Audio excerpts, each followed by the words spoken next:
नमस्कार, वंदे मातरम, जय हिंद। आप सब दोस्तों का बहुत बहुत स्वागत है। दोस्तों बहुत बहुत अभिनंदन है आपके अपने YouTube चैनल कंपटीशन गुरु में और कंपटीशन गुरु एप्लीकेशन में। तो एक बार फटाफट से सभी स्टूडेंट लाइव आ जाएं और मुझे बताएं कि आपको आवाज आ रही है, वॉइस क्लियर है सबको? आवाज आ रही है?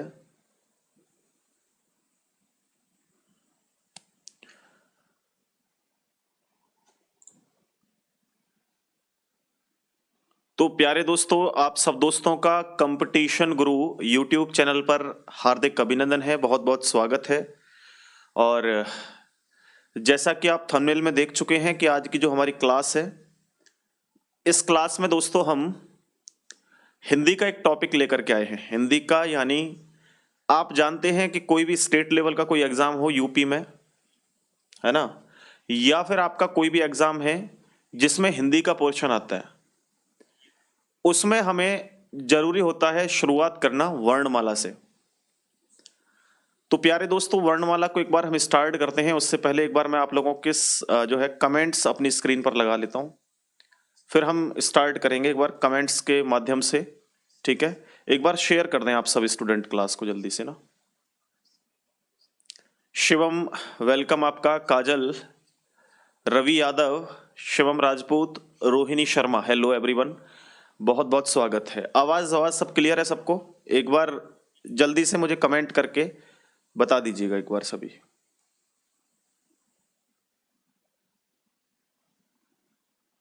चलिए, तो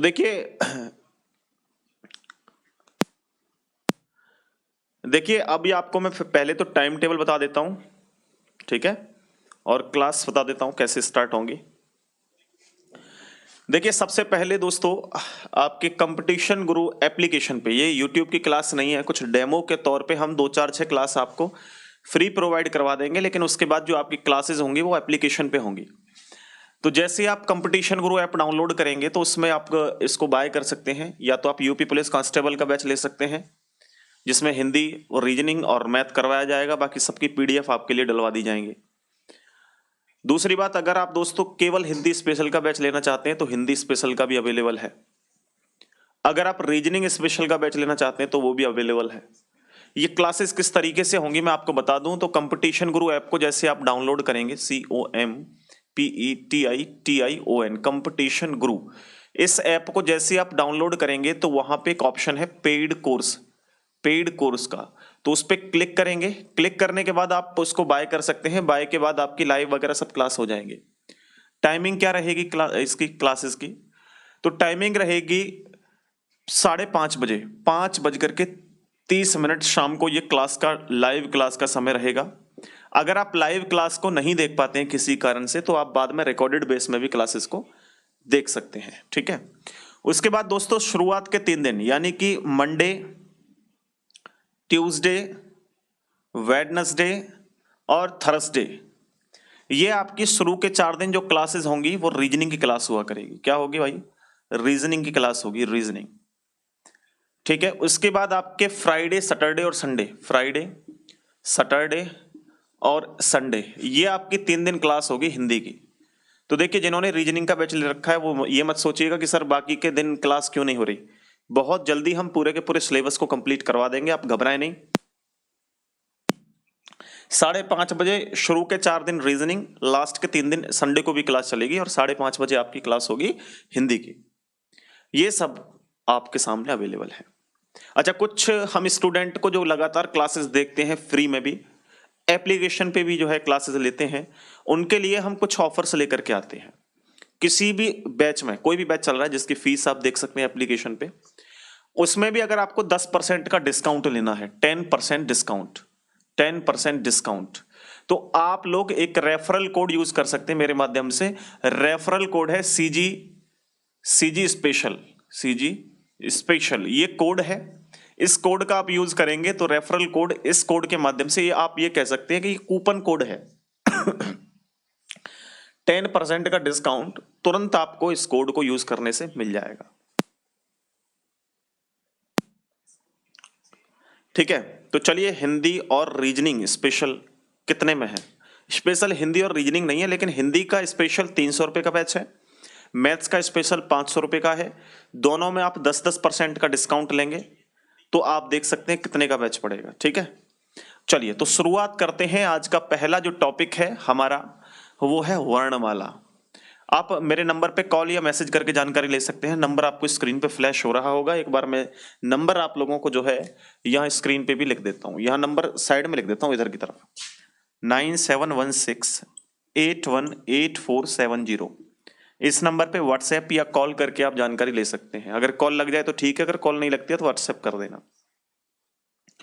दोस्तों हिंदी को हम बिल्कुल बेसिक स्ट्रक्चर के माध्यम से पढ़ेंगे। जहां ट्रिक की जरूरत होगी वहां पे हम ट्रिक का इस्तेमाल करेंगे।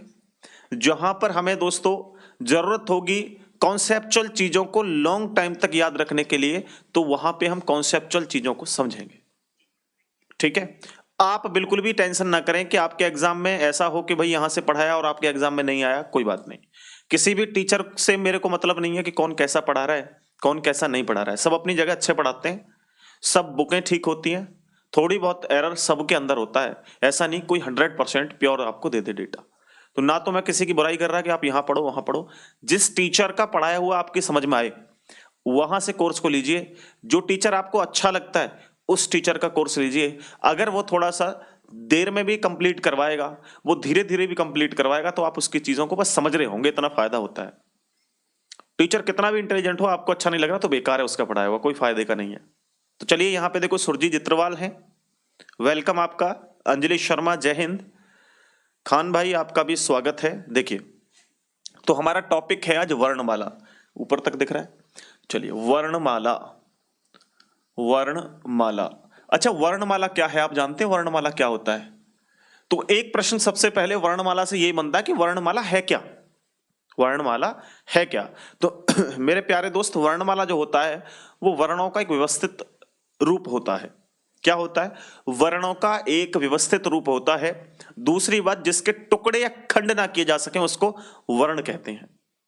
तो वर्णमाला में सबसे पहला तो ये आएगा कि वर्णमाला क्या है। वर्णमाला है वर्णों का एक व्यवस्थित रूप। पहला ही प्रश्न है वर्णमाला, वर्णमाला क्या है? वर्णों का व्यवस्थित रूप, वर्णों का व्यवस्थित क्रम कह सकते हैं। तो दोस्तों वर्णों का व्यवस्थित क्रम आखिर क्या है ये समझो जरा। समझ के चीजों को पढ़ते रहेंगे, आगे बहुत मजा आएगा पढ़ने में। ठीक है, मान लो आपके सामने अ से लेकर के ज्ञानी तक शब्द जो है वर्ण लिखे हुए हैं, अ आ इ ई उ ऊ ए ए ऐसे कर क ख ग घ, ये सब सीक्वेंस में लिखे हुए हैं, तभी ये वर्णमाला है। इसमें कुछ ऐसे पहले अ को लिख दिया, फिर ज्ञा को लिख दिया, ऊपर इसको जय को लिख दिया, अगर सीक्वेंस में नहीं है तो ये वर्णमाला कहां से बनी? तो फिर ये वर्णमाला नहीं हो सकती है। तो वर्णों का जो व्यवस्थित रूप है उसी को वर्णमाला कहा जाता है। ठीक है, दूसरी बात कि वर्ण क्या है। वर्ण क्या है दोस्तों? वर्ण तो ध्यान से समझना, जो वर्ण होता है वो क्या होता है? वर्ण, वर्ण होता है जिसके खंड या जिसके टुकड़े ना किए जा सके, जिसके टुकड़े ना किए जा सके, जिसके टुकड़े न किए जा सके। तो देखिए एक तो हमारे पास जो वर्ण है वो मानकर चलिए क कबूतर है। अब क्या इसके टुकड़े किए जा सकते हैं? जी बिल्कुल किए जा सकते हैं। कैसे किए जा सकते हैं? तो इसके जो टुकड़े हैं वो ऐसे किए जा सकते हैं, क को आधा बना दो प्लस अ, ये दोनों मिलकर के क्या बन गया? क का पूरा निर्माण कर दिया इसने। अब ये क आपने या तो ऐसे देखा होगा, ये हम लिख देते हैं क्या हुआ। तो क्या में आप क को ऐसे भी आधा बना देते हैं? बनाते नहीं बनाते? कहने का मतलब क इस तरीके से हो या इस तरीके से हो, ये शुद्ध वर्ण है। क्या है? शुद्ध वर्ण है। ये पूरा तो अ के मिलने से होता है, लेकिन इसी को हम शुद्ध मानते हैं। तो कोई भी जो वर्ण है वो अपने आप में इसका खंड नहीं हो सकता, ये वर्ण है। क्या इससे भी छोटा कोई वर्ण हो सकता है? जी नहीं हो सकता है। ठीक है, तो दोस्तों आप समझे, जिसके टुकड़े या खंड ना किए जा सके वो क्या है? वर्ण है। तीसरा आपको ध्यान रखना है दोस्तों कि सबसे जो छोटी इकाई है, भाषा की सबसे छोटी इकाई, आप कमेंट करिए जल्दी से, भाषा की सबसे छोटी इकाई क्या होती है? भाषा की सबसे छोटी इकाई क्या है? तीसरा पॉइंट, भाषा की सबसे छोटी इकाई, भाषा की सबसे छोटी इकाई क्या है? एक एक पॉइंट को ध्यान से समझना, बहुत मजा आएगा पढ़ने में भाई। भाषा की सबसे छोटी इकाई, ये प्रश्न डायरेक्ट बनता है कि बताओ भाषा की सबसे छोटी इकाई क्या है? तो आप लोगों के आंसर आ रहे हैं वर्ड, ध्वनि। अरे भाई, जो भाषा की सबसे छोटी इकाई होती है वो क्या होती है बताओ? भाषा या वाक्य की सबसे छोटी इकाई क्या होती है?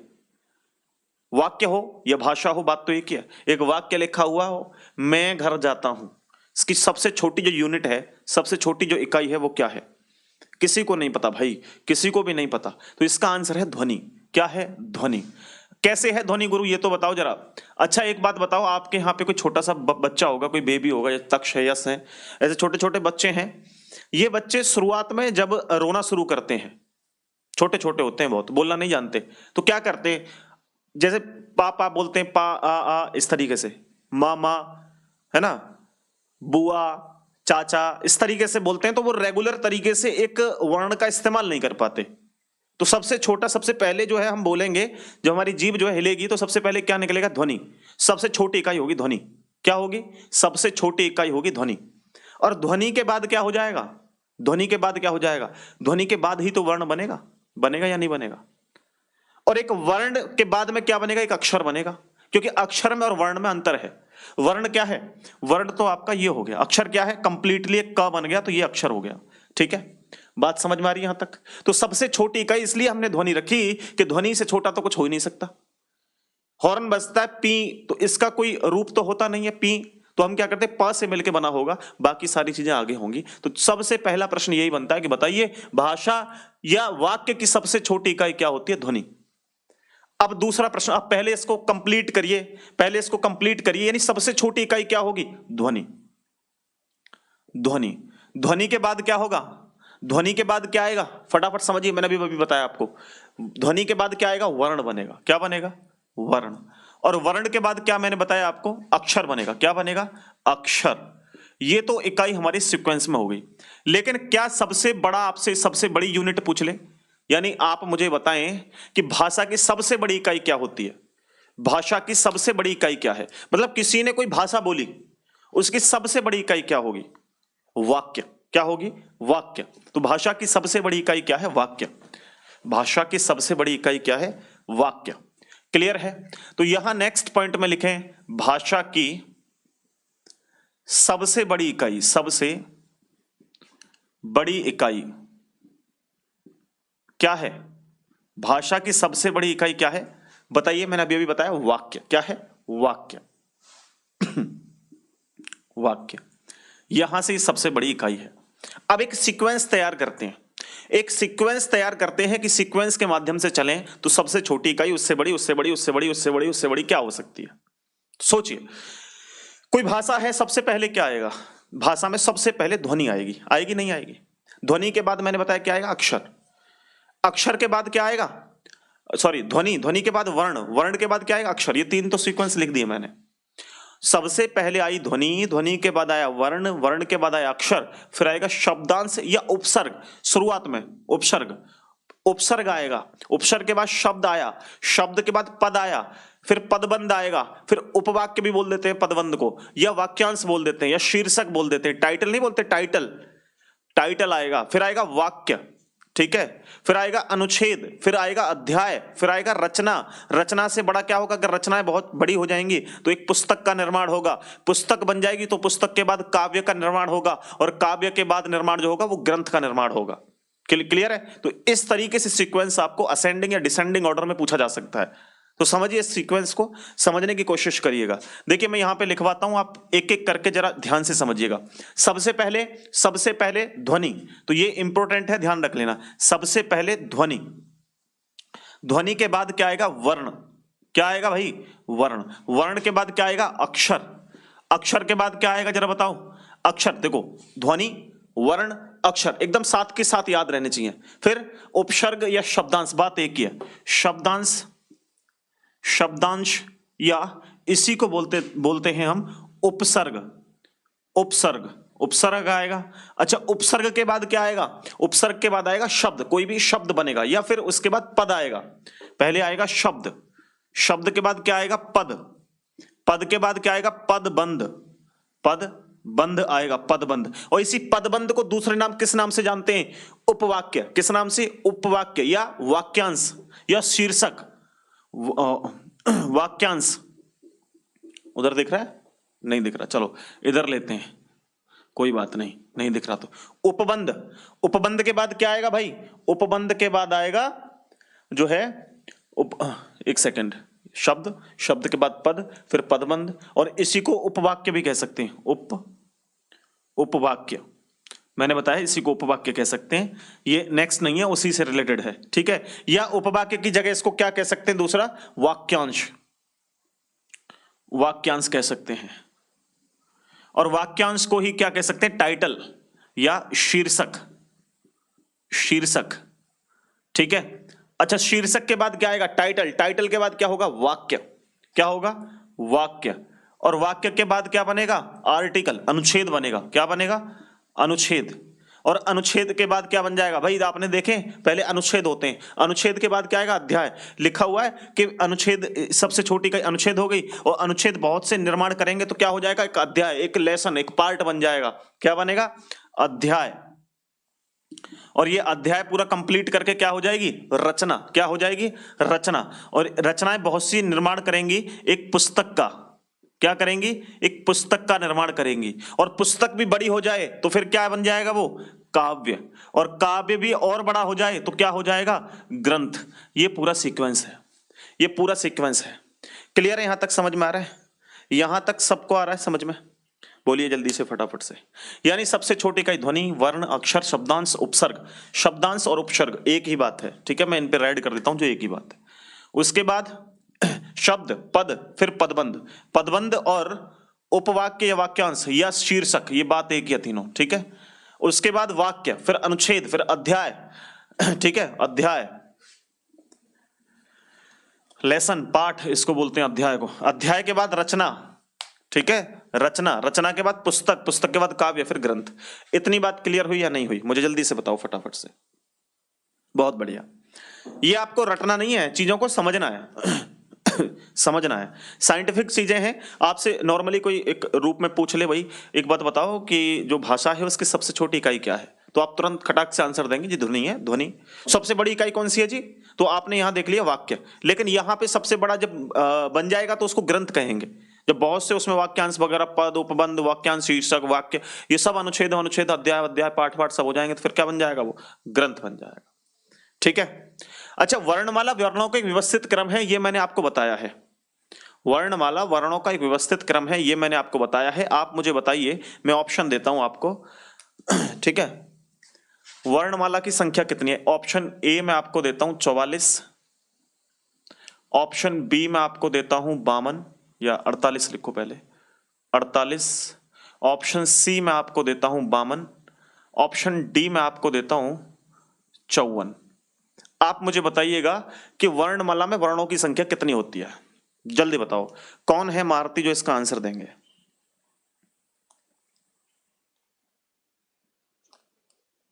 जल्दी से बताओ। देखो 52 आंसर दे रहे हैं भाई। ये थोड़ा सा जो है बुकों में भी ये गड़बड़ है कि आपको डायरेक्ट खुल के नहीं बताया जाता, उसमें वर्णों की संख्या जो है वो कितनी बताई गई है? 52 बताई गई है। लेकिन भाई डिपेंड करेगा ऑप्शन पे। यहां 52 ऑप्शन सही नहीं है। यहां जो ऑप्शन है वो आपके अंदर की नॉलेज को निकलवाना चाहता है कि आपके अंदर कितनी नॉलेज है, ठीक है। तो यहां पे वैसे तो करेक्ट चारों के चारों ऑप्शन है, सभी ऑप्शन सही है, लेकिन आपको आंसर करना है जो बड़ी संख्या है, जो संख्या बड़ी है उसका आंसर करना है। तो यहां पे जो आंसर है वो करेक्ट है 54। अच्छा, कारण, कारण क्या है भाई, ऐसा क्यों हुआ? तो हमारे पास स्वरों की संख्या कितनी है? 11, और व्यंजन कितने हैं? हमारे पास 33। 11 हमारे पास क्या है? स्वर। हमारे पास 33 व्यंजन है, तो संख्या कितनी आ गई? 44। बिल्कुल सही है। अगर ऑप्शन में 44 दे रखा है और 44 के अलावा ना 48 है, ना 52 है, ना 54, तो करेक्ट आंसर क्या है हमारा? 44। बात समझ में आई या नहीं आई? अगर इसी के साथ संयुक्त व्यंजन और मिला दिए जाएं, अगर इसी में 4 संयुक्त व्यंजन मिला दिए जाएं, संयुक्त व्यंजन, और 4 मिला दिए जाएं तो कितना हो जाएगा ये 48। तो 48 भी करेक्ट आंसर है भाई साहब, 48 भी करेक्ट आंसर है, गलत नहीं कह सकते। तो डिपेंड करेगा, अगर ऑप्शन 44 और 48 दे रखा है, इन दोनों में से कोई नहीं तो 48 सही है।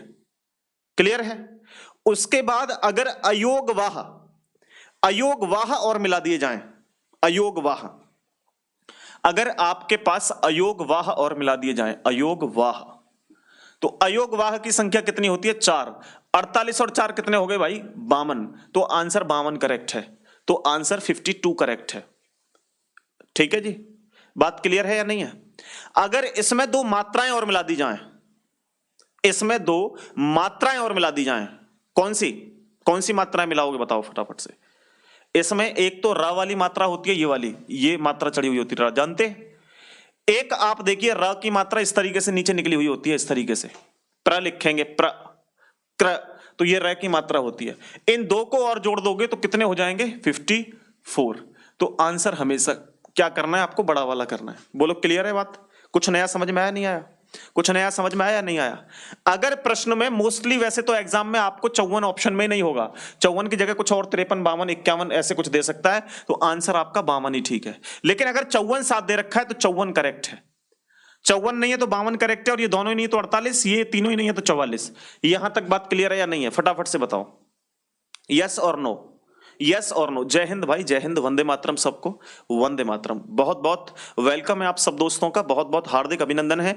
देखिए कुछ ना कुछ नया सीखने को मिलेगा, लगातार हम भी अपनी क्वालिटी पर, अपनी एजुकेशन पर लगातार इंप्लीमेंट करते रहते हैं, तो कुछ ना कुछ हम नया सीखते हैं।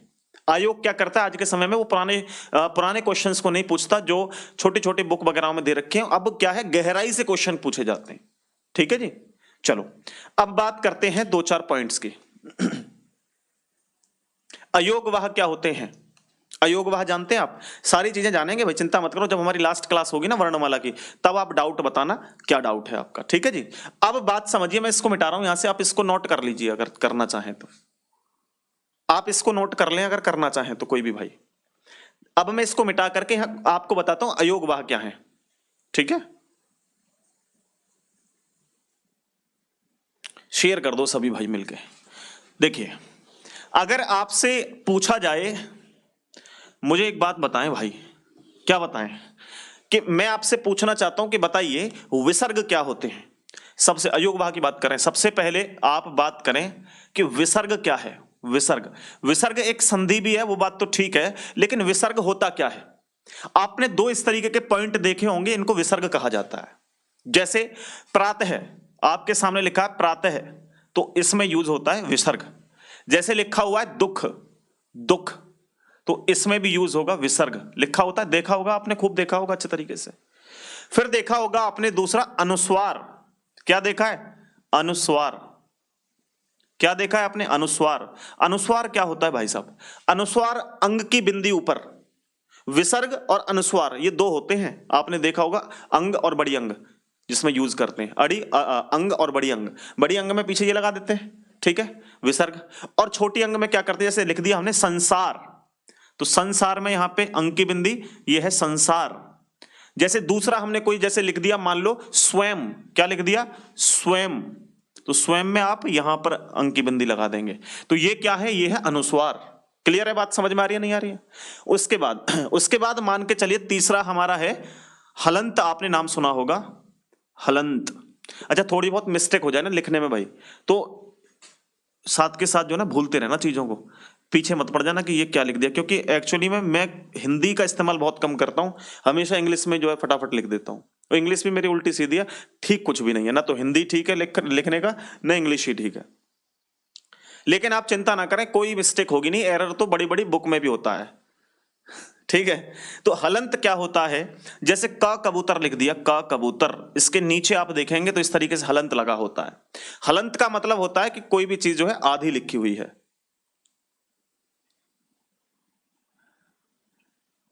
हाँ जी, क्या कह रहे हैं, कमेंट देख लो एक बार शिवम।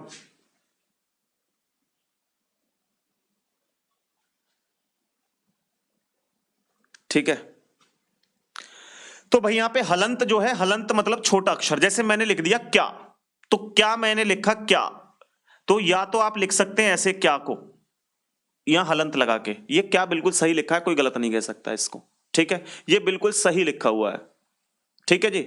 जैसे लिख दिया हमने मिट्टी, मिट्टी देखा होगा आपने, मिट्टी, मिट्टी में ट में यहां हलंत लगा होता है। अभी क्या कुछ लेटर ऐसे होते हैं, जैसे हमारा क्या है, जैसे क्या है, इस का को हम ऐसे भी लिख सकते हैं और क्या को हम ऐसे भी लिख सकते हैं, नहीं लिख सकते, दोनों तरीके से लिख सकते हैं या नहीं लिख सकते। लेकिन कुछ हमारे पास कुछ वर्ण ऐसे हैं जिनको आधा बनाने के लिए नीचे से हलंत निकालना पड़ेगा, बाकी इसके बिना आप आधा लिख ही नहीं सकते हो। लिख दोगे क्या? अगर आपसे ट को आधा लिखवाया जाए, ट को आधा लिखो जी, कैसे लिखोगे? क्या ट को आधा ऐसे टांग दोगे बीच में? ना, ट को बीच में लगाने के लिए हलंत लगाना पड़ेगा। क्या करना पड़ेगा? हलंत लगाना पड़ेगा, इसलिए इसकी जरूरत होती है। जैसे पाठ्य, आपने सुना होगा पाठ्य, तो यहां पे आप ठ को जो बनाते हैं वो ऐसे करके कर देते। क्या ठ को आप आधा बना सकते हो बिना हलंत के? नहीं बना सकते। बात क्लियर है? तो ये देखना है कब हलंत की जरूरत है, कब जरूरत नहीं है, बस। जैसे एक है अर्ध चंद्र बिंदु, अर्ध, अर्ध चंद्र बिंदु। अर्धचंद्र बिंदु क्या है? ये ऊपर की तरफ ऐसे लगा हुआ होता है, जैसे गांव, जैसे आंख, जैसे गांव, जैसे डॉक्टर। देखा है आपने? इसको बोलते हैं अर्धचंद्र बिंदु। यहां तक क्लियर हुआ या नहीं हुआ? बताइए जल्दी से फटाफट, एक बार शेयर कर दो, मजा नहीं आ रहा आपको, मुझे ऐसा लग रहा है। एक बार शेयर करो सभी भाई मिलके ना, जल्दी से।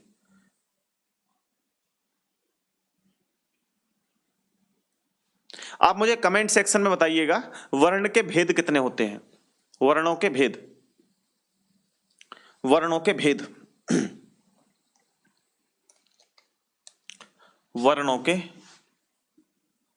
वर्णों के भेद कितने होते हैं? वर्णों के भेद कौन करेंगे सबसे पहले? कमेंट में देखता हूं। विकास आंसर दे रहे हैं 2, ठीक है, और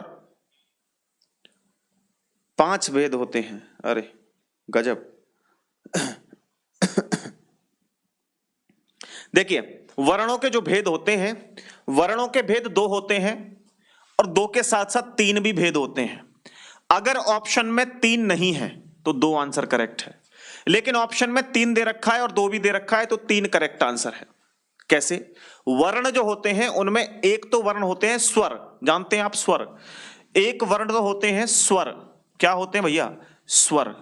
एक क्या होते हैं? व्यंजन, व्यंजन। और तीसरे मैंने आपको बताए हैं अयोगवाह। क्या होते हैं? अयोगवाह। भाई एक बात मुझे बताओ जरा फटाफट से, अगर हम इन अयोगवाह को स्वर के अंदर जोड़ दें तो स्वर की संख्या तो 13 हो जाएगी। वैसे तो स्वर की संख्या कितनी होती है? 11। तो स्वर 11, व्यंजन 25 भी होते हैं, एक्स्ट्रा भी हो सकते हैं, वो बात की बात है। लेकिन अयोगवाह में आप 2 अयोगवाह जो हैं हमारे विसर्ग और अनुस्वार, इन 2 को और ऐड कर देते हैं तो ये अयोगवाह हो जाते हैं। बोलो क्लियर है? यहां तक क्लियर है भाई? बात समझ में आ रही है? ये अयोगवाह है। ओके, तो अभी हमने ये पूरा समझा, इसको नोट करो फटाफट से। अब आप हेडिंग डालेंगे स्वर, अब आप हेडिंग डालेंगे स्वर। स्वर क्या होता है? स्वर क्या होता है? बिल्कुल बेसिक से पढ़ेंगे, फालतू की बातें करेंगे नहीं, एग्जाम ओरिएंटेड चीजों को समझते हुए चलेंगे, ठीक है? अच्छा लगे तो लाइक शेयर जरूर करना, ना अच्छा लगे तो अपना जो है डिसीजन कमेंट सेक्शन में जरूर बताना कि सर ये कमी रही आपकी, उसको आगे क्लास में इंप्रूव करने की कोशिश करेंगे। चलो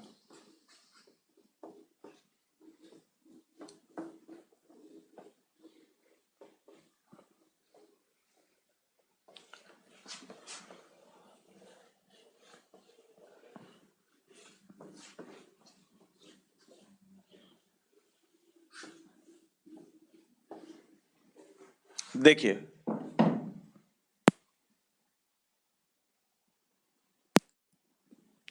अब मैं आपसे पूछना चाहता हूं, मैं लिख रहा हूं यहां पे स्वर। स्वर क्या होता है?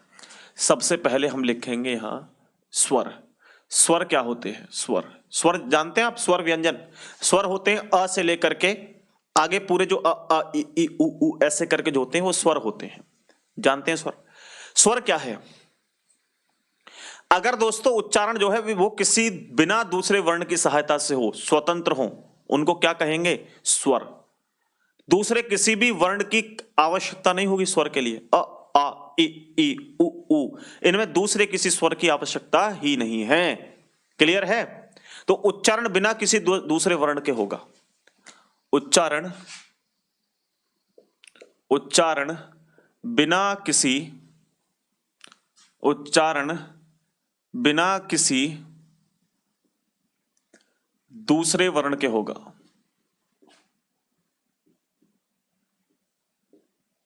अब दूसरे किसी वर्ण के बिना होगा तो ये भी कह सकते हैं कि ये स्वतंत्र होंगे।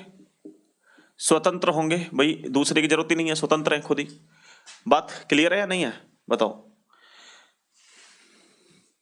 मैं आपसे पूछूं, बताइए स्वर वर्ण के भेद कितने होते हैं?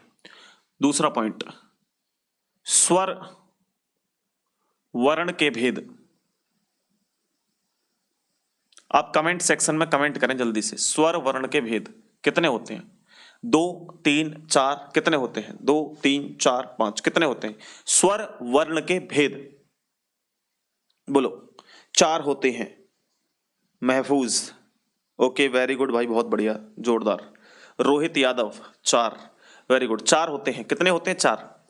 कैसे भाई? स्वर जो होते हैं ना, स्वर, या तो हम उनको जीभ के आधार पे बोल सकते हैं, जीभ के आधार पे, या फिर हम मुंह के आधार पे बोल सकते हैं, मुंह के आधार पे, या फिर हम होठ के आधार पे बोल सकते हैं, या फिर हम उच्चारण या मात्रा के आधार पे बोल सकते हैं। उच्चारण और मात्रा एक ही बात है। सबसे पहले हम नंबर 1, 4 भेद होते हैं। 4 भेद में सबसे पहला हम उच्चारण या मात्रा के आधार पे कह सकते हैं।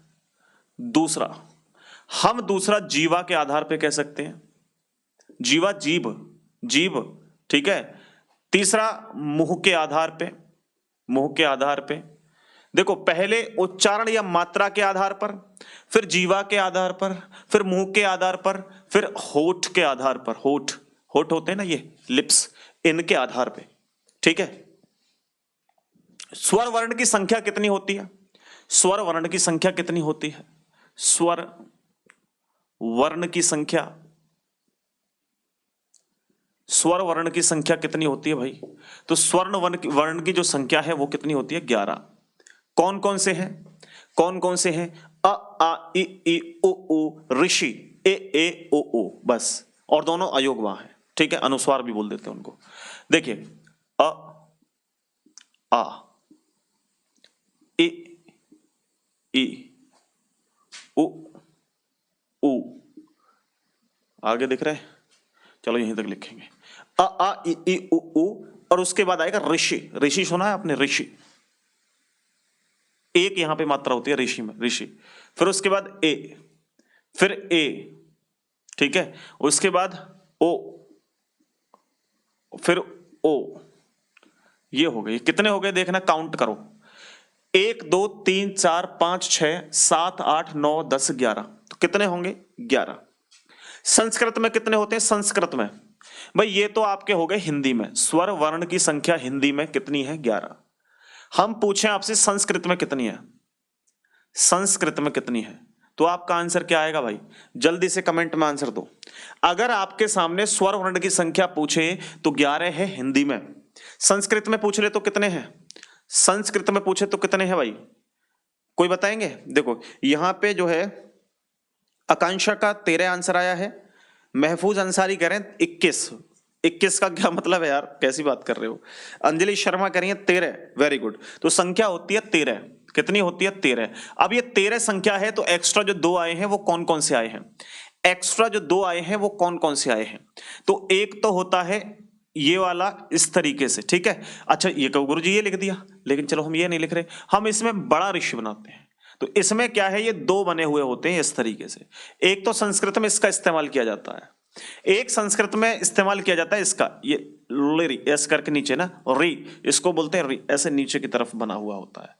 तो ये 2 जो है एक्स्ट्रा जो हो गए हमारे, वो संस्कृत में हो गए। किसमें हो गए? संस्कृत में। अब एक प्राकृत भाषा और है। क्या है? प्राकृत भाषा। प्राकृत भाषा में बताओ कितने होते हैं स्वर? प्राकृत भाषा नाम तो सुना होगा तुम्हें, बहुत नाम आएगा आगे चल के। प्राकृत प्राकृत भाषा में कितने हैं? कौन बताएंगे? प्राकृत भाषा में कितने हैं? ऑप्शन दूं आपको? 10, 11, 12, 13 या 14? कितने हैं बताइए जल्दी से। Sir you are best, thank you very much, thank you, बहुत बहुत धन्यवाद, बहुत बहुत धन्यवाद। तो आप बताइए प्राकृत भाषा में कितने हैं, बस आंसर दिया करो, ऐसे मत, एक बार कमेंट कर दिया देख लिया हमने, बस इनफ है, बार बार मत करो कमेंट, केवल जो पूछ रहा हूं वो आंसर दो। आप कह रहे हैं 11, 14, तो भाई इसका आंसर है 10। क्या है? प्राकृत भाषा में 10। अब गुरुजी प्राकृत भाषा में 10 हैं तो कौन सा निकाल दिया?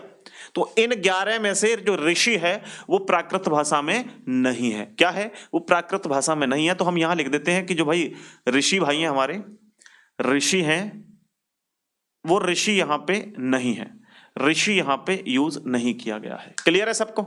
यहां तक किसी को कोई डाउट है तो फटाफट से बताओ, जल्दी से बताओ। क्लियर है?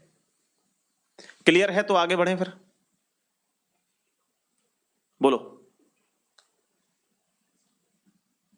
मैंने आपको बताया स्वर वर्ण के भेद 4 होते हैं। कितने होते हैं? 4 होते हैं।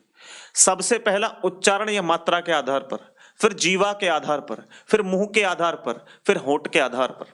सबसे पहला आप हेडिंग डालेंगे मात्रा या उच्चारण के आधार पर, मात्रा या उच्चारण के आधार पर, उच्चारण या मात्रा के आधार पर। इसको मैं मिटा रहा हूं पूरे प्रोसेस को, आप जल्दी से नोट कर लो अगर नहीं किया है तो, जल्दी से आप नोट कर लो अगर नहीं किया है तो। एक बार शेयर जरूर कर दें, एक बार शेयर जरूर कर दें, ठीक है जी। सर नोट्स बना लें, बिल्कुल बना लो नोट्स, ठीक है।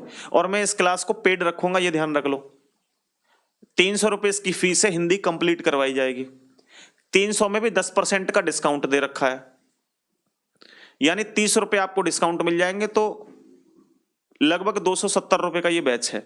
कंप्लीट हिंदी पढ़ाई जाएगी। ये लेके मैं फ्री भी आ सकता था और उस एप्लीकेशन से ज्यादा यूट्यूब से इनकम हो सकती थी, लेकिन कारण सिर्फ इतना है कि जिनको पढ़ना है वही लोग रुको, जिनको नहीं पढ़ना है, जो केवल मजे मौज मस्ती करने आ रहे हैं, उन्हें देखना बेकार है, कोई फायदा नहीं है। मैं इतनी मेहनत से अगर क्लास करा रहा हूं तो आप थोड़ा सा पेशेंस के साथ देखो, ठीक है। इसलिए पेड लेके आया हूं, वरना तो फ्री भी हो जाता है ये। सुरजीत को भी लेना है, बिल्कुल आपको मिलेगा ये 800 रुपए का, सुरजीत के लिए 800 रुपए का है, बाकी सबके लिए 270 रुपए का है, ठीक है। चलो तो इसको मैं यहां से मिटा रहा हूं और ध्यान से समझिएगा। अब जरा ध्यान से समझिएगा, देखिए अब यहां ध्यान दीजिए। लेखपाल वेखपाल सबके लिए होगा भाई, ठीक है। अब मुझे बताइए कि मैं सबसे पहले उच्चारण या मात्रा के आधार पर आपसे पूछना चाहता हूं, उच्चारण या मात्रा के आधार पर कितने तरह के होते हैं? कौन बताएंगे? 1, 2 या 3 या 4? बताएं जल्दी से। मात्रा व उच्चारण के आधार पर स्वर कितने प्रकार के होते हैं भाई साहब? ऑप्शन आपका आंसर होगा 3। कितने? 3 प्रकार के। 3 प्रकार के। कौन कौन से 3 प्रकार होते हैं? 3 प्रकार कौन कौन से होते हैं? 3 प्रकार के कौन कौन से होते हैं? तो 3 प्रकार के सबसे पहला जो होगा वो कौन सा होगा? सबसे पहला होगा ह्रस्व स्वर। ह्रस्व स्वर। कौन सा?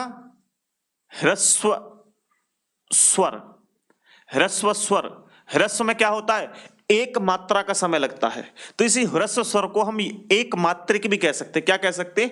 एक मात्रिक। यानी इसमें अगर 1 सेकंड का समय लगेगा तो यहां इसके बाद आएगा दीर्घ स्वर। पहले हम तीनों को लिख देते हैं।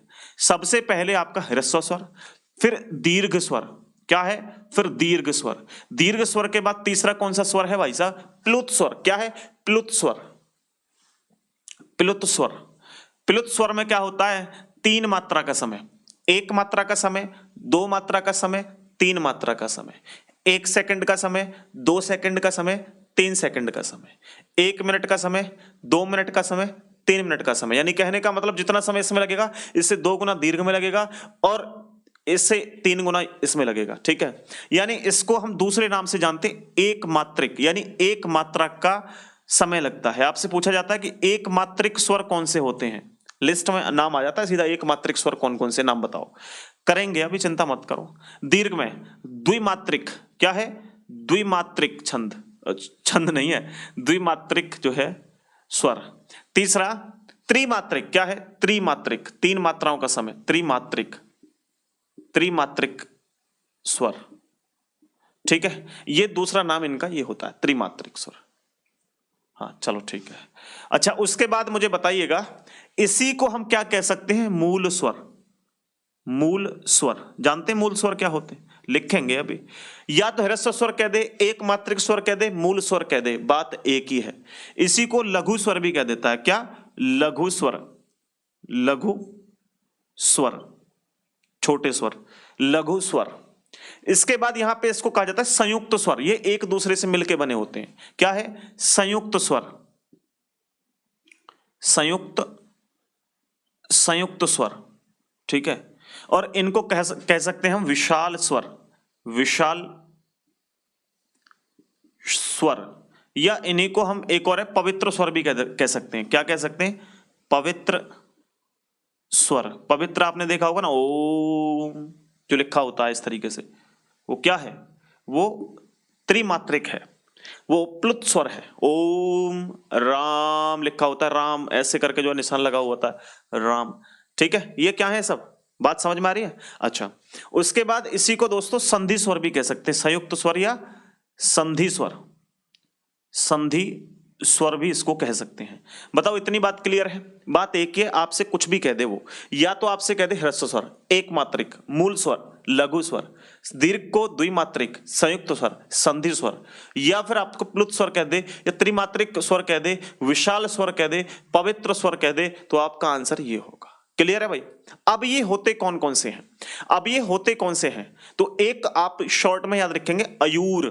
क्या है? अयूर। तो लघु स्वर जो होते हैं वो अयूर होते हैं। अयूर का मतलब अ यानी छोटा आ जो होता अ, फिर छोटी ई, अ ई, छोटा उ, और फिर ऋषि, फिर ऋषि, यानी अयूर। क्या है? अयूर। A I U R, A I U R ऐसे करके कर सकते हैं, ए आई यू आर, अयूर। तो ये हमारा अयूर बन गया एक, और अयूर से हमें ट्रिक याद रहेगी, अ ई उ ऋषि। क्लियर है भाई? चलो इसको वैसे ट्रिक को मिटा देते हैं, यहां से ट्रिक का इस्तेमाल नहीं करना, चीजों को समझते हुए चलना है। बाकी आप ध्यान रखेंगे जितने भी बचे हुए हैं, 11 स्वर होते हैं ना टोटल, 11 में से 4 इधर हो गए, तो 7 बचे हमारे, 7। अब वो 7 कौन कौन से हैं? आ यहां पे आ गया तो यहां पे लिखो बड़ा आ, छोटी ई यहां आ गई तो यहां लिखो बड़ी ई, छोटा ऊ इधर आ गया तो यहां लिखो बड़ा ऊ। ठीक है, ऋषि इधर आ गया, ए ओ ओ। ठीक है जी, ये आ गए हमारे। ये कितने हैं? 1 2 3 4 5 6 7। ये 7 क्या हो गए? ये 7 हो गए आपके द्विमात्रिक या दीर्घ या संयुक्त स्वर या संधि स्वर। क्लियर है?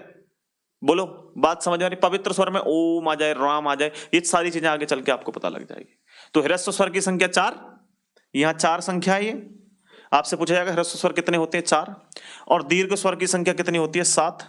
बाकी इनकी कोई ऐसी संख्या नहीं है। ठीक है, तो कुल स्वरों की संख्या कितनी है? 4 और 7 कितने हो गए? 11। बोलो यहां तक क्लियर है आप लोगों को? यहां तक क्लियर है? जल्दी से एक बार बताओ फटाफट से, आगे बढ़े, आगे बढ़े। नेक्स्ट दूसरा आप लिखें, दूसरा आप लिखें जीवा के आधार पर। जो जीव है ना, जीव, इसके आधार पे कितने होते हैं? जीवा के आधार पे।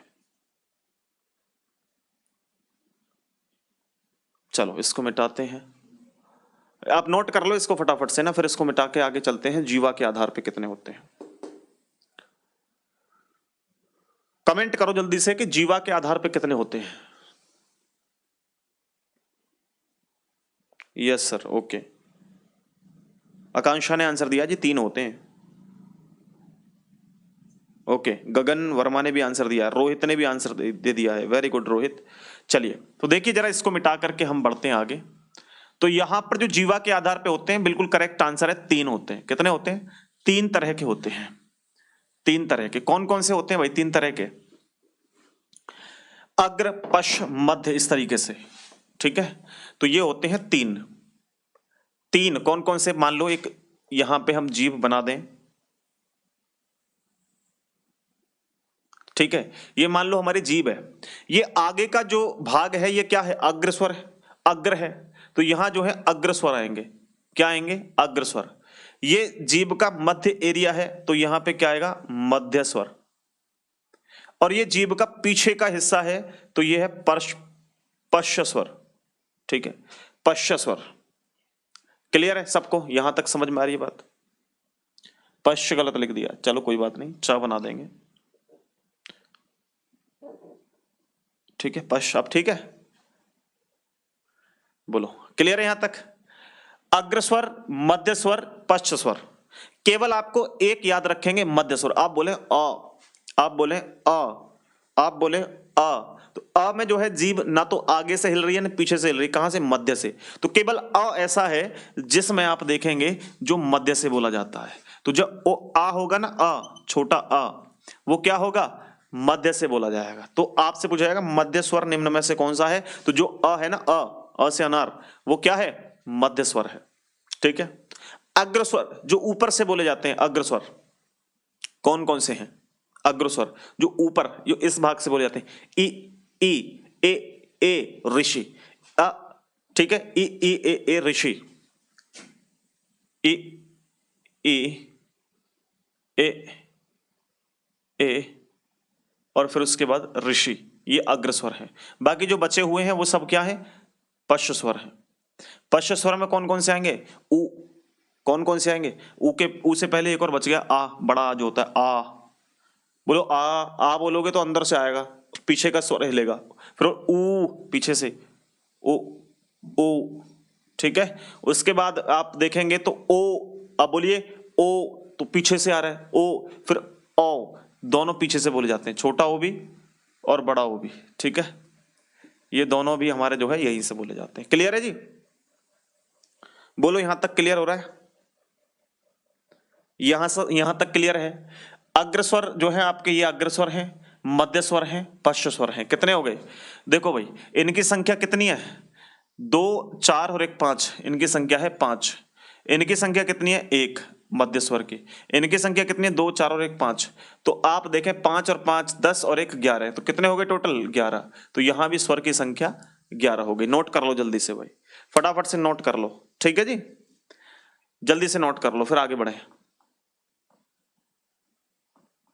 जल्दी नोट कर लो, फिर आगे बढ़ते हैं।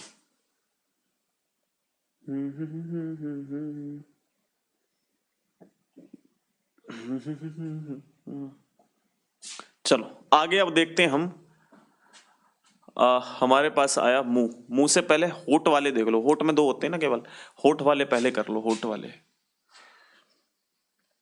होठ के आधार पे होते हैं 2 प्रकार के। होठों के आधार पे जो लिप्स होठ होते हैं ना, ओष्ठाकृति के आधार पर बोलते हैं इनको, होठ, होठों के आधार पे।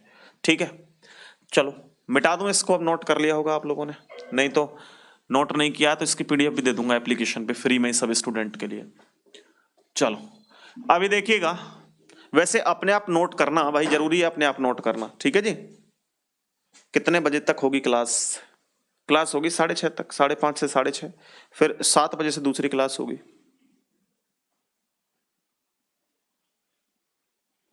अगर अ एक वर्ण है तो का क्या है? अबे का भी वर्ण है, अस्वर है, वो व्यंजन है, वर्ण दोनों है। बोलो कौन मना कर रहा वर्ण नहीं है? चलो नेक्स्ट दोस्तों हम लिखेंगे होठों के आधार पर। होठों के आधार पर इसको बोलते हैं हम ओष्ठाकृति। ठीक है, ओष्ठाकृति।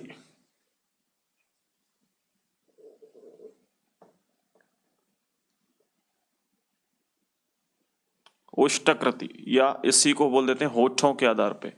होठ के आधार पे जो है 2 प्रकार के होते हैं भाई। कौन कौन से? सबसे पहले आप लिखेंगे वृत्ताकार। वृत्ताकार, वृत्ताकार में होठ जो हैं वो बिल्कुल गोल गोल हो जाएंगे। गोल गोल हो जाएंगे, क्या हो जाएंगे? गोल गोल हो जाएंगे। और अवृत्ताकार, अवृत्ताकार, इसमें जो होठ होंगे वो बिल्कुल गोल नहीं होंगे, वो ऐसे हो जाएंगे। ठीक है, तो ये फर्स्ट टाइप है, ये सेकंड टाइप है। केवल आप बोल के देखोगे तो क्लियर हो जाएगा। ठीक है, जैसे मैं आपसे बोलूं कि बताओ भाई, ऊ, ऊ, ओ, ओ, ये क्या है? वृत्ताकार नहीं है। ऊ, ऊ गोल हो रहे हैं ना होठ, ऊ, ऊ, ओ, ओ हो रहे हैं। मैं बोलूं आ, ए, ऋषि, ए, ए ना। केवल आपके 4 ऐसे हैं, उ, उ, ओ ओ, ये सब आपके स्वर जो हैं वो वृत्ताकार हैं। उ उ ओ और ओ। इसके अलावा जो है वो क्या है, वो अवृत्ताकार हैं, उनमें होठ जो है पूरे नहीं होते हैं। ठीक है, क्लियर हुई बात। चलो तो देखो, जैसे अब इसके अंदर क्या है, छोटा आ, इ ई, ओ और एक ऋषि। ए कहां गायब कर दिए, ऋषि ले लो, ऋषि को लिख लो, फिर ए, फिर ए। ठीक है, ये सारे के सारे क्या है, इसके अंदर आएंगे। ठीक है जी, कितने हो गए, 1 2 3 4 5 6 7 8 9 10 11, 11 हो गए ना, 4 इधर और 7 इधर। नोट कर लो फटाफट से, फिर आगे बढ़ते हैं।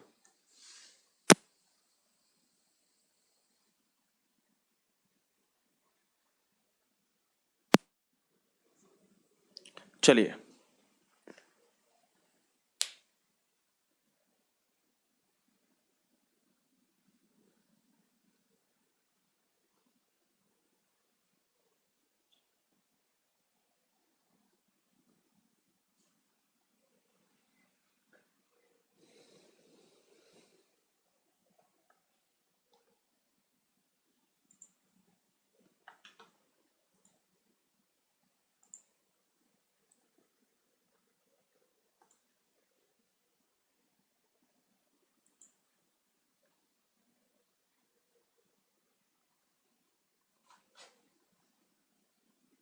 सर पेड कोर्स कितने का, 270 रुपए का फीस है यार बस।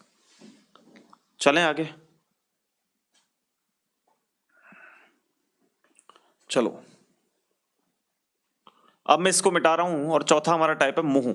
मुंह के आधार पर, मुंह खुलने के आधार पर जो होते हैं ना, मुंह खुलेगा तो कुछ तो गड़बड़ होगी। तो मुखाकृति के आधार पर जो है वो 4 प्रकार के होते हैं, विवृत, संवृत, अर्धसंवृत, अर्धविवृत, इस तरीके से। तो मुंह खुलने के आधार पर जो होते हैं उनको बोलते हैं मुखाकृति, मुखाकृति। और मुखाकृति को हम कह सकते हैं मुंह के आधार पे। ठीक है जी, कितने प्रकार के होते हैं, 4 प्रकार के होते हैं। कौन कौन से होते हैं 4 प्रकार के, सबसे पहला आप लिखेंगे संवृत। संवृत क्या होते हैं, संवृत, इसको व्र को ऐसे लिख लो, संवृत, संवृत बोल देते हैं इसको। दूसरा अर्ध संवृत, दूसरा अर्ध संवृत। ठीक है, तीसरा होता है विवृत या विवृत बोल देते हैं, तीसरा होता है क्या, विवृत। चौथा होता है, नीचे दिख रहा है,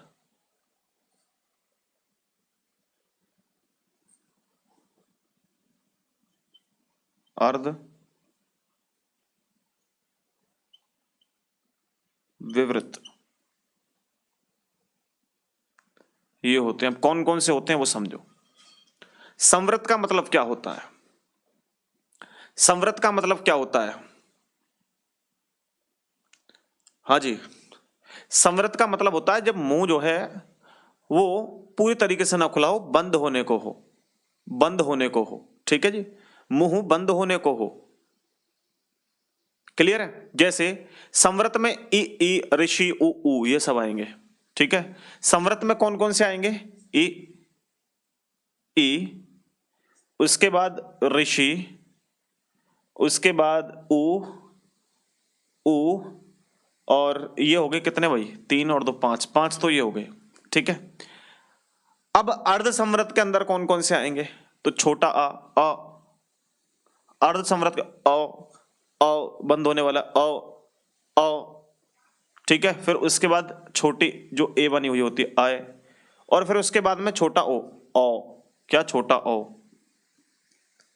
अब आता विवृत। विवृत का मतलब होता है जब पूरा, जब डॉक्टर इंजेक्शन लगाता है ना, जब डॉक्टर इंजेक्शन लगाता है तब वो वाला जो फील आती है ना, वो फील आती है विवृत में। किस में आती है, विवृत में। क्या होता है, आ, केवल एक ही अक्षर होता है जो विवृत स्वर होता है, आ। क्लियर है, आ। ये आवाजें कुछ खतरनाक निकल रही हैं, आप ध्यान रखना, थोड़ा इनको समझते रहना कि साइंटिफिक गेम चल रहा है पूरा। ठीक है, उसके बाद अर्ध विवृत, अर्ध विवृत। तो अब देखेंगे बड़ा जो ए बना हुआ होता है उस तरीके से, ये वाला नीचे दिख रहा है, हाँ, और उसके बाद में छोटा ओ तो इधर आ गया और बड़ा ओ जो होता है इस तरीके से, औ से औरत। ठीक है जी, क्लियर है? गुड इवनिंग सबको, नमस्कार। चलिए बताइए, इतनी बात क्लियर हुई? इतनी बात क्लियर हुई सबको?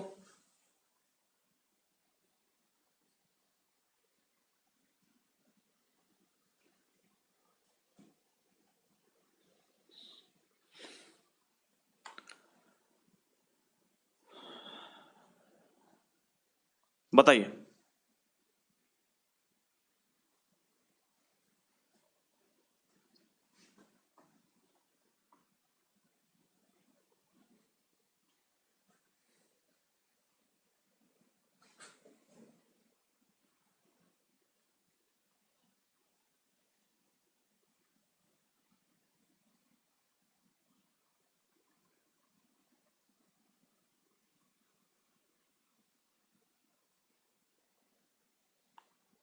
ठीक है,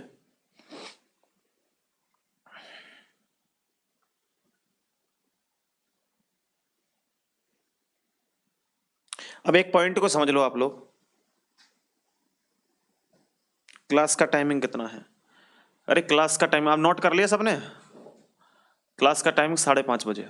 अच्छा एक बात बताओ मुझे, उच्चारण स्वर वर्ण की सहायता से जो व्यंजन होते हैं वो कितने प्रकार के होते हैं? व्यंजन, उच्चारण स्वर वर्ण की सहायता से जो व्यंजन होते हैं वो कितने प्रकार के होते हैं? व्यंजन, जो व्यंजन है वो कितने प्रकार के होते हैं? 2 तरह के व्यंजन होते हैं।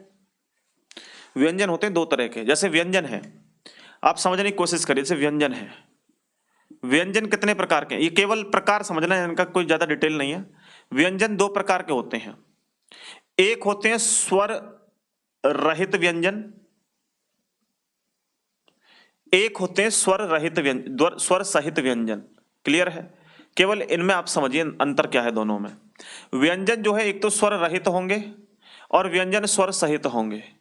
अगर मैं स्वर रहित कहूं आपसे, जैसे कोई भी मैं जो है वो ले लूं वर्ण, मैं आपसे कहूं क, तो क के अंदर क्या है? ये स्वर रहित है। अगर क पूरा लिखा हुआ है ना, क पूरा लिखा हुआ है, तो कहीं ना कहीं इसके अंदर क्या है? स्वर इंक्लूड है।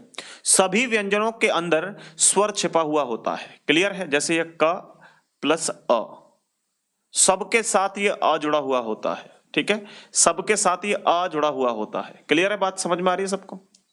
क्लियर है सबको? बात समझ में आ रही है? अब मैं कहूं आपसे म, जैसे स्वर सहित है क पूरा, इसके साथ क जुड़ा हुआ है प्लस आ जुड़ा हुआ है, तो ये पूरा क बन गया। क्लियर है? दिख रहा है उधर तक? बोलो क्लियर है? तो यहां पे स्वर रहित तो हो गए आपके, जो नीचे हलंत लगा हुआ है।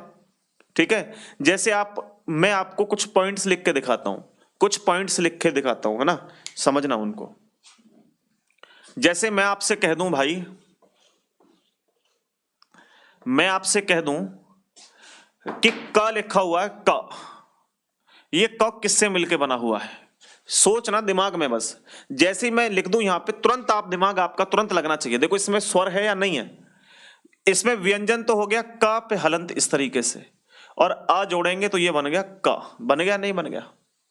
अगर आपके सामने लिखा हुआ है का, तो का को कैसे लिखेंगे? का तो बना ही हुआ है, प्लस बड़ा आ लगा हुआ है, तो इससे मिलकर के बन रहा है क्या? का। अब का पर अगर छोटी ई की मात्रा चढ़ी हुई है, तो ये का तो लगा ही हुआ है, इसके साथ साथ छोटी ई भी जुड़ी हुई है इसके साथ। अगर मैं कहूं का पर बड़ी ई की मात्रा लगी हुई है, तो का के साथ साथ कौन जुड़ा हुआ है भाई? बड़ी ई जुड़ी हुई है। क्लियर है? बात समझ में आ रही है? अगर मैं यहां पर दोस्तों आपसे ये कहूं का जो है वो छोटे ऊ की मात्रा लगी हुई है, तो ये का के साथ साथ क्या हो रहा है भाई? छोटे ऊ की मात्रा लगी हुई है। मैं कहूं क के साथ साथ बड़े ऊ की मात्रा लगी हुई है, तो क के साथ साथ आप क पे हलंत लगाएंगे और ऊ की मात्रा इसमें बड़े की लगाएंगे, क प्लस ऊ। ठीक है जी, क्लियर हो रहा है यहां तक? अब मैं आपसे कहूं जैसे एक के बना दूंगा के, तो यहां तक आप इसको नोट करो। के कैसे बना? के कैसे बना? तो क पे हलंत लगा, फिर छोटा ए इस तरीके से बनाया, तो ये के बन गया। अब इस पे क्योंकि एक मात्रा लगी हुई होती है, इसको जब हटाएंगे तो एक मात्रा लगी होती है, ये फॉर्मूले की तरह काम करता है, जैसे मैथ के फॉर्मूले काम करते हैं, A square plus B square plus 2ab, ऐसे ही काम करता है। ये बहुत फेमस फॉर्मूला है। ऐसे आपके सामने कै पर 2 मात्रा लिखी हुई है, जैसे कैमूर्स लिख दे आपसे, तो आप क पे क्या करेंगे, क पे हलंत लग के बड़ी ए बनी हुई है, एक मात्रा, इसको हटाएंगे तो दो मात्राएं बनती हैं। जैसे क पे ओ की एक मात्रा लगी हुई है तो क के साथ साथ क्या मिला हुआ है, ओ मिला हुआ है। और क पे ऐसे दो लाइनें खिंच करके ओ की मात्रा लगी हुई तो क और क्या मिला हुआ है, ओ मिला हुआ है। बोलो क्लियर है, इतनी बात समझ में आ गई? इतनी बात आपको समझ में आ गई? बोलो।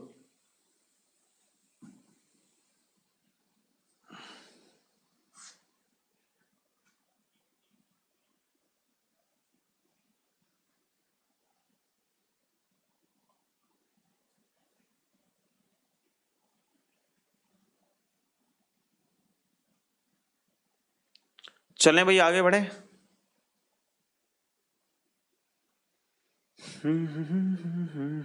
इतनी बात क्लियर हुई आपको?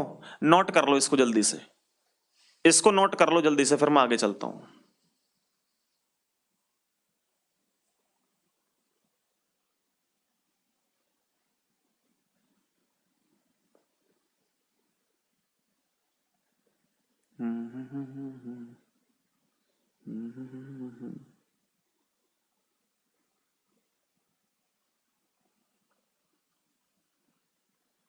देखो जैसे एक मैं लिख दूं, ये मात्राएं हैं सब, ठीक है, ये मात्राएं हैं सब। मैं लिख दूं कंगन, या अंकी बिंदी लगा दी, क पे मैंने अंकी बिंदी लगा दी। क्या ये बताओ कोई मात्रा है? ये कोई मात्रा है? मैं क पे हलंत लगा दूं, क्या ये मात्रा है? हलंत नहीं, सॉरी, क्या विसर्ग? क्या ये आपका जो है मात्रा है? बताओ जल्दी से। क पे अंकी बिंदी, हाँ डेमो में कंप्लीट कराएंगे, चिंता मत करो। क्या ये दोनों मात्राएं हैं? मुझे फटाफट ये बता दो, यस और नो। तो भाई ये मात्रा नहीं है, क्या है? अनुस्वार है। ये मात्रा नहीं है, मात्रा नहीं है, ये क्या है? अनुस्वार है, ठीक है, मात्रा नहीं है, अनुस्वार है। क्लियर है? अब एक ऑप्शन में देता हूं आपको, आप मुझे उसका आंसर दीजिएगा फटाफट से।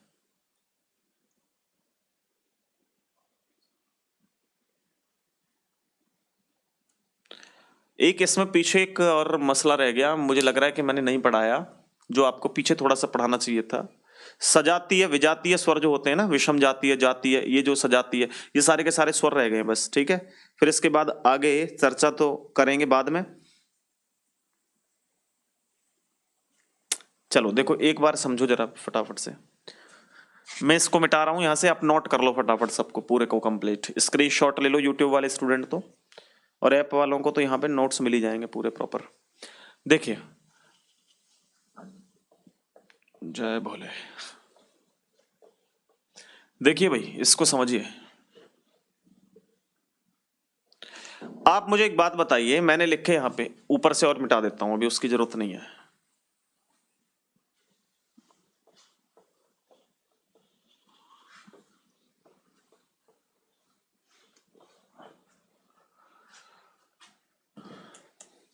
जैसे देखो ये है आपके सामने अ, क्या है?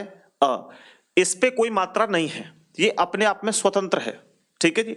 लेकिन मैं बना दूं आपके सामने यहाँ पे आ, तो ये किससे मिलकर के बना हुआ है? बड़ा आ जो होता है।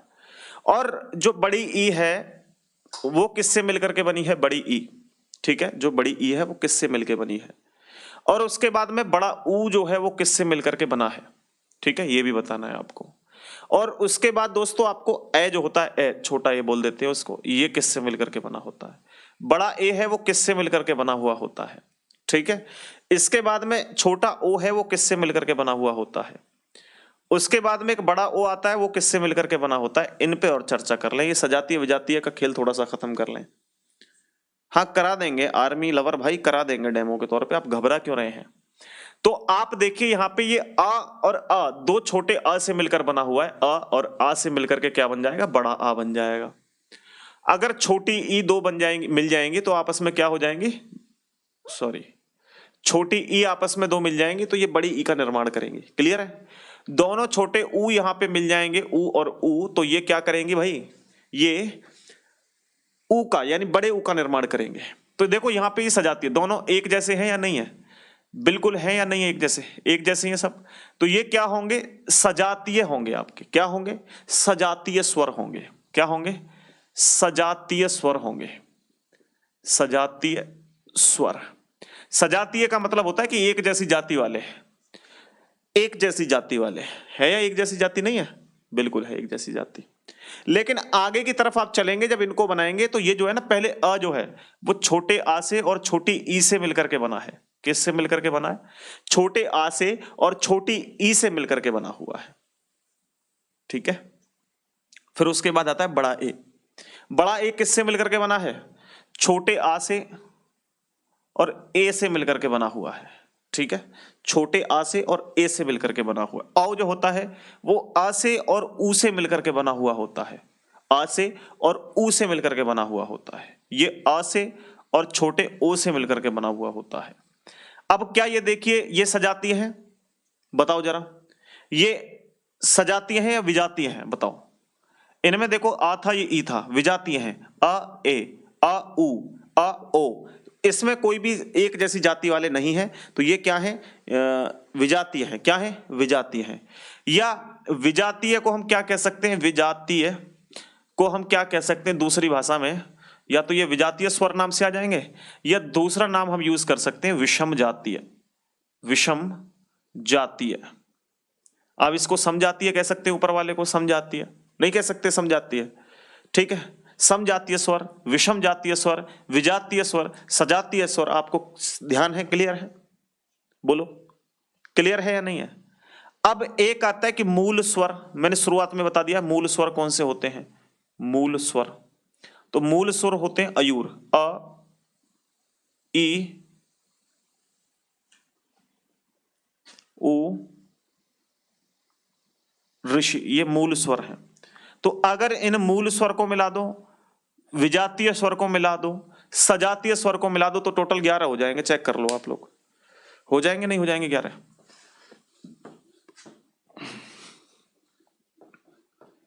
बताओ जल्दी से, 11 हो जाएंगे नहीं हो जाएंगे? देखते हैं जरा होंगे या नहीं होंगे। भाई सजातीय स्वर की संख्या कितनी है? 1 2 3। कितनी है? 3 संख्या है। कितनी संख्या है? 3। विजातीय स्वर की संख्या कितनी? 1 2 3 4। कितनी है? यहां पे संख्या है 4। अब उसके बाद मूल स्वर 1 2 3 4। मूल स्वर कितने हैं? 4। टोटल स्वरों की संख्या कितनी होगी? 4 और 4 8 और 3 11। तो संख्या स्वर की कितनी होगी? 11। अलग अलग तरीके से, अलग अलग ढंग से हमने समझ लिया ये सब। इन सबको एक बार प्रॉपर तरीके से नोट्स बनाना, इनके एक बार पढ़ना दोबारा से, बिल्कुल आराम से क्लियर हो जाएंगी सारी चीजें। ठीक है जी। तो आज की जो क्लास है उसमें हम यहीं तक रखते हैं। फिर आपसे मुलाकात करेंगे अगली क्लास में 7 बजे जो होगी यूट्यूब पर, इसी चैनल पे 7 बजे क्लास होगी आपकी, जिसमें हम दोस्तों करेंगे, क्या करेंगे? रीजनिंग का प्रैक्टिस सेट लगाएंगे। ठीक है जी। तो अब धन्यवाद सबको, बहुत बहुत आशीर्वाद। खुश रहिए, दुरुस्त रहिए, और अब मुलाकात करते हैं आपसे 20 मिनट के बाद। तब तक के लिए बाय बाय।